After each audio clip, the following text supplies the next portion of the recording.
الرحيم الحمد لله الذي لا يبلغ مدحته القائلون ولا يحصي نعماءه العادون ولا يؤدي حقه المجتهدون الذي ليس لصفته حد محدود ولا نعت موجود ولا وقت معدود ولا أجل ممدود فطر الخلائق بقدرته ونشر الرياح برحمته الصلاة والسلام على الرسول المسدد المصطفى الأمجد المحمود الأحمد سيدنا ومولانا ومولى الكونين جد الحسن والحسين معاني والقاسم محمد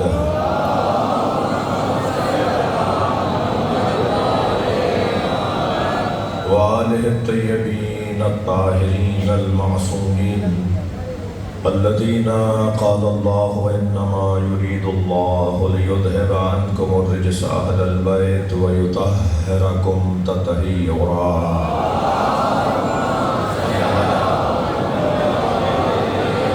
ولعنة الله على أعدائهم أجمعين من يوم عداوتهم إلى قيام يوم الدين أما بعد قال الحكيم في القرآن الكريم بسم الله الرحمن الرحيم إن الذين آمنوا وعملوا الصالحات سيجعل لهم الرحمن ودا صلوات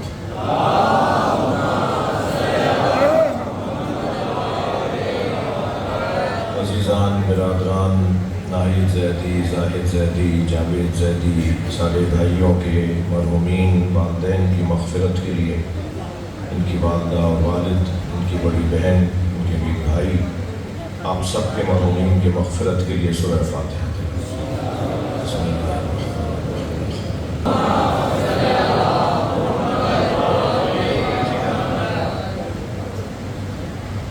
ان الذین آمنوا وعملوا الصالحات صاحبان ایمان اور صاحبان کردار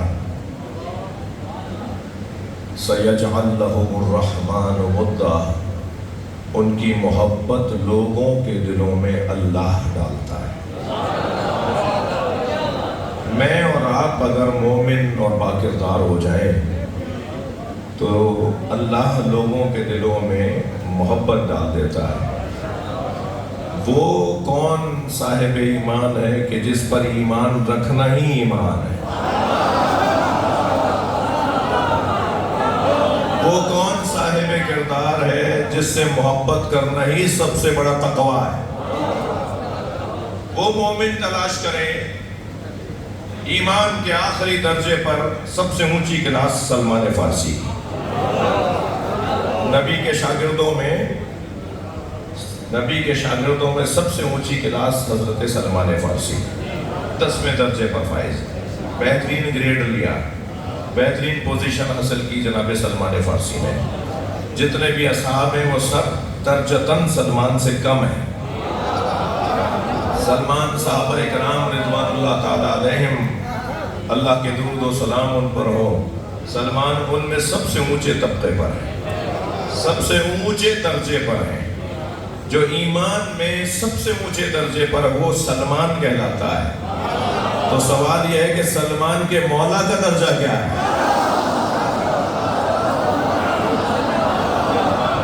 تو سلمان کے مولا کا درجہ نہیں بنے گا خبردار مولا علی کو گنتیوں میں لانے والوں مولا علی کو گنتیوں میں نہیں لایا جائے گا تم علی کو مان لو تو تمہاری گنتی ہو جائے